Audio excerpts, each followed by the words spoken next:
tinanong ko nga, bakit nga wala? Tutinda ang tagal mo na rin namang single eh. Alam niyo, aminin ko po talaga. Ako naman, Tito, hindi naman ko naman ikaw para showbiz-showbizin, Tito, doon. Oh, yeah. Antayin natin si Tito. Thank you. Parang isang ano lang ako. Isang sabi na lang ako. Hindi po talaga to sa pag-aano ng showbiz. Kasi nahihiya na rin ako. Every Kasi time. syempre may magtatanong kung may love life ka na ba? Tapos hindi naman palaging gusto lang maka-chismis. In fairness naman, may mga tanong Concern sa akin naman. na gusto lang talaga nila akong magka-love life. Oh, happy sila. Tapos alam mo dito, syempre hindi ko sinasabi before, pero meron po akong season na gusto ko na magka-partner, pero feeling ko po sa sobrang tagal ko ng single, nawala na. Wala interest. Parang nawala na po yung... Parang kasi nalipasan na. Kasi dati, syempre dati hindi ko po inaamin sa... I mean, hindi naman sa nagsisinungaling ako, hindi naman ako nagsisinungaling sa interview. Pero pag sinasabi kong wala po talaga, wala naman talaga. Pero deep inside, medyo curious ako and interested ako na makakilala. Pero ngayon po kasi, ang tagal na. Gaano katagal na ba? Lumipas na 2021. Okay, yung mga 5 years years. Ang tagal na dito. Oo nga, no? Dito ang tagal na. Tapos, dumating kasi ganito yan. Napansin ko po, with moving on, there will really come a phase where syempre you're grieving. And then after grieving, you realize na, oh my gosh, I'm healed already. Then you become excited. Like, oh, this person likes me. And then you wanna know where it's gonna go. And then minsan naman wala because you're so busy with work, so you meet the exact same people all the time for many months. Tapos alam mo dito, sa sobrang tagal na kasi siguro, huwag ka nang dumating kasi, Yun na ba? kasi ano po, parang I was able to, ano po ba, parang nalaman ko na kung paano ako magiging masaya, nalaman ko na what I should do to be relaxed when I'm stressed.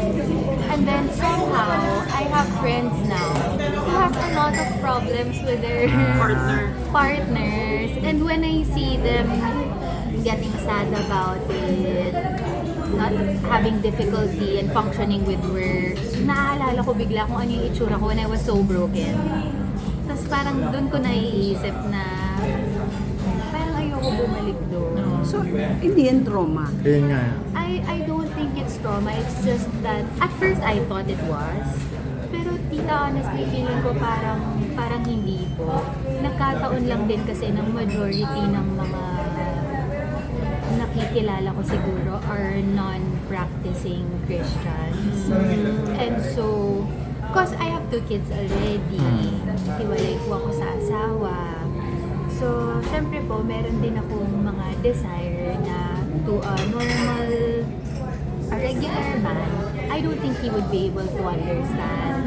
Like, for example, kasi gusto ko pa rin po mag-practice ng abstinence. Paano yun? Parang, Which is ano naman, expected sa isang talagang practice. oh, I really, you know, I'm not saying naman na, I sin, I'm not perfect, I'm far from perfect. However, kasi, I really strive and make an effort to stay obedient to what the Lord is asking of me. Not just for my whole life, but on a day-to-day basis.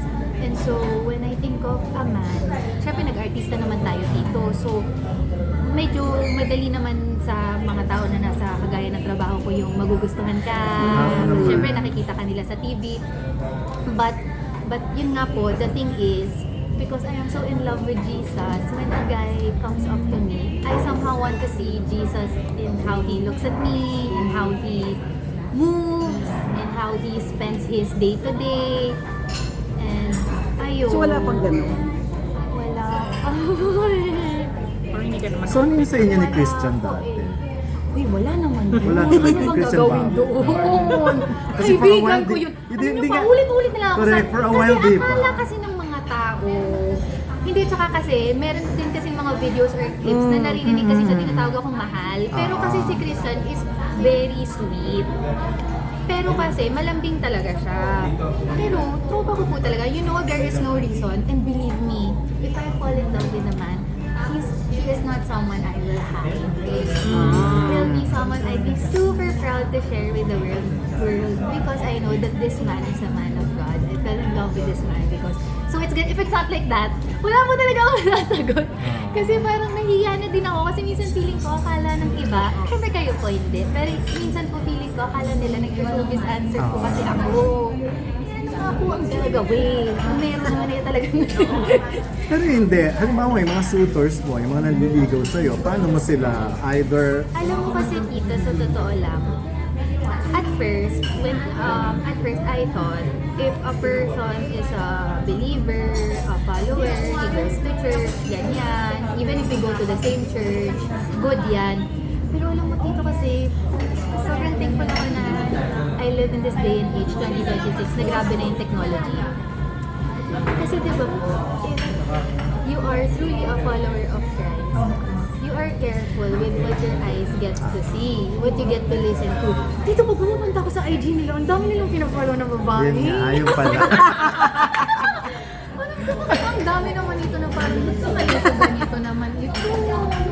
So parang I really don't base it on religion to be honest. I really don't. It's just that I think I would know if a man who likes me has a relationship with God. He is really set apart from me.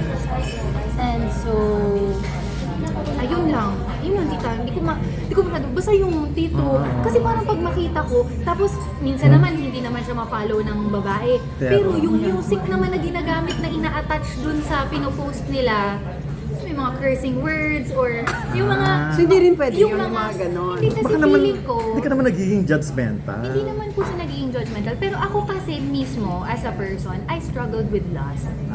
Okay. Okay, and babae ako. So, I make it a point that, tito, parang ano lang, 2022 ata, nagsiskip ako ng mga kissing-kissing scene kasi nai-excite akong magka-jowa, gusto ko din gawin, yung mga ganon dito. So, syempre, dahil nga, kumbaga, alam mo sa sarili mo na it's not something that you should do right now, diba? Parang, so, iwas.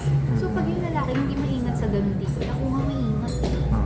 So, syempre, kung meron kang, feeling ko po, hindi naman sa taas ng standards ko, kaya lang kasi, meron akong mga practice na ginagawa to make myself obedient. Kasi hindi ako naturally obedient. I'm not. I think there are people who are naturally good. I'm not naturally good. It's something I have to pray for. Lord, help me to do the right thing. Ganyan. Parang, Lord, help me to not curse when I get excited about something. Yung ganun ba? So, parang, so yun, hindi ko pa So, makita parang mas eh. okay Hindi ko sa'yo pa na, ma-explain masyado. mas okay sa'yo for now na single na muna, walang mga ganyan, malay na entertain. Dito ngayon kasi talaga wala. Talaga? Parang wala talaga dito. Wala nagpaparamdam. Wala nagpaparamdam, kahit mga... Hindi, yung nagpaparamdam dito meron. Pero kasi bakit pa kami... Showbiz ba yan? Bakit ba? Hindi po.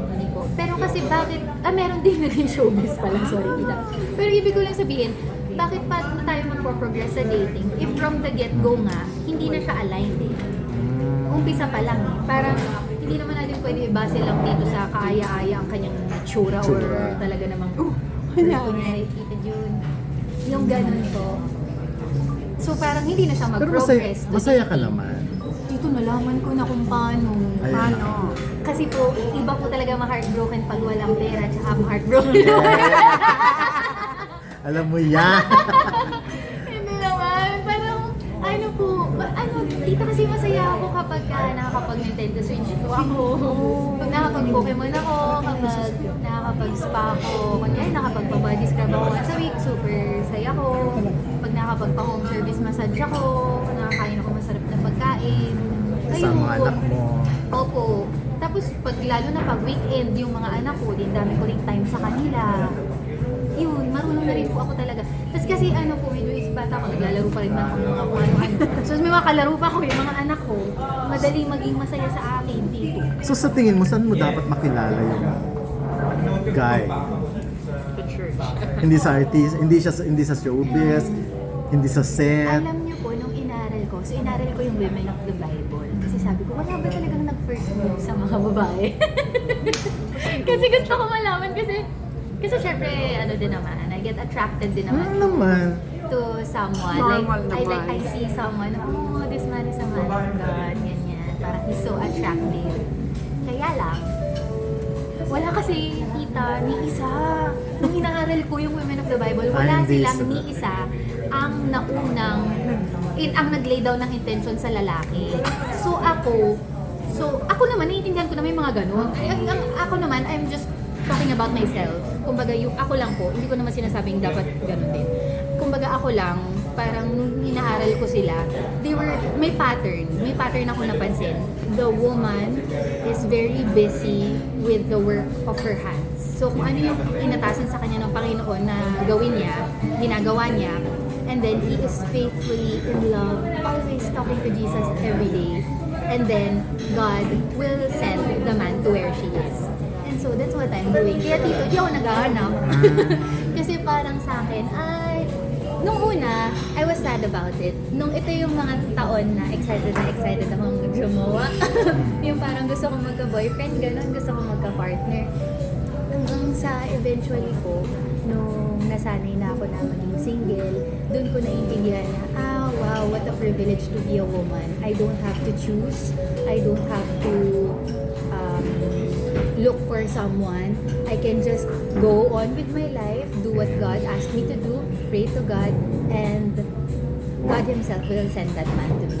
So, pag dumating siya, yun na. Pero yung hahanapin ko siya, So may time frame ba yan? may time frame. For you?